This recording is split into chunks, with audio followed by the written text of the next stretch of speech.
Hello hello hello আমার সকল বন্ধুদের জানাই অনেক অনেক ভালোবাসা, অনেক অনেক শুভেচ্ছা, অনেক অনেক অভিনন্দন। আশা করব সবাই খুব ভালো আছো এবং যে যার নিজের কাজে খুব ব্যস্ত আছো।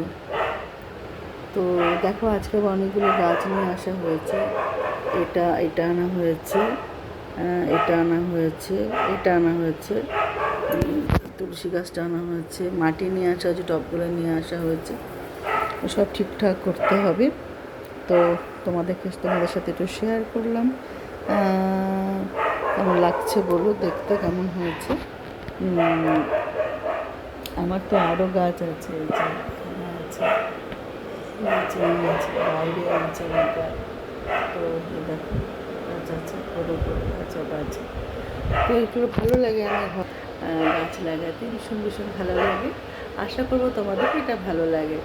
তো কাদের কাদের এরকম গাছ প্রতি প্রচুর ভালোবাসা, এবং ভালোবাসা থেকে তো নেশা হয়েছে।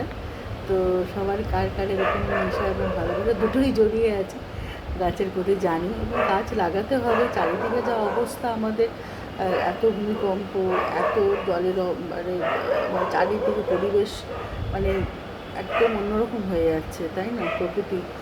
যার জন্য সবাই গাছ লাগান। গাছ বাড়িতে যতটুকু জায়গা আছে ততটুকু জায়গার মধ্যেই টবে, ছোটোখাটো টবের মধ্যে, বা টব কেন, যদি ঘরে যদি তাড়াহুড়ো করে কিছু না বেরোনোর সময় না থাকে বা সুযোগ না থাকে, মানে বেরোনোর যদি সময় না থাকে, ঘরে যা আছে অনেক দেখবেন সসের বোতল, আমাদের কী বলবো, জ্যামের বোতল, এগুলো তো ভীষণ সুন্দর দেখতে।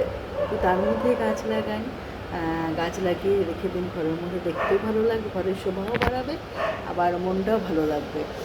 আর মানি প্ল্যান্ট গাছটা আমি ভীষণ লাগাই, আমার ভালো লাগে।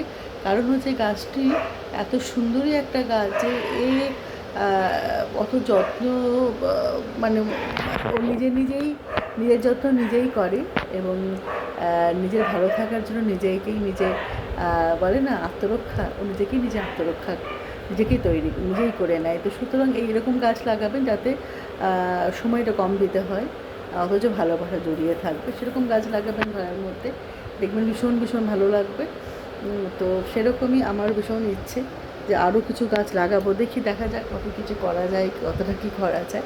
তো যাই হোক, সবাই খুব ভালো থাকবেন। আবারও আসবো আর একদিন ছোটো মিনি ব্লগ নিয়ে। ততক্ষণের জন্য টাটা।